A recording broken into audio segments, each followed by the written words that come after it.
How to cancel orders on Temu. Hey everyone, welcome back to our channel. In this video we're going to learn how we can cancel Temu orders, so make sure to watch the video till the end.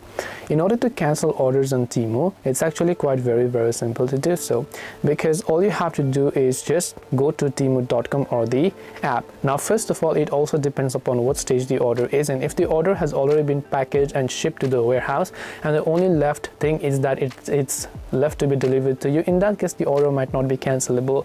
But if it's only been like a day or two, the seller has not packaged or even done anything to your order and it's still on pending, you can actually cancel the order. To do this, you can go to temu.com, then once done, just tap the profile icon from the top right, then go to that particular option that says your orders, and once you tap the your orders button, you're going to see this type of interface, and once you've done this, you'll be able to see all sort of current orders. If that particular order is still cancelable, you'll be able to find the cancel option right next to it. That's all it takes to cancel orders on Temu. Hope this video was very helpful. If you have got any questions, feel free to leave them down below. Thank you for watching and see you soon in the next video.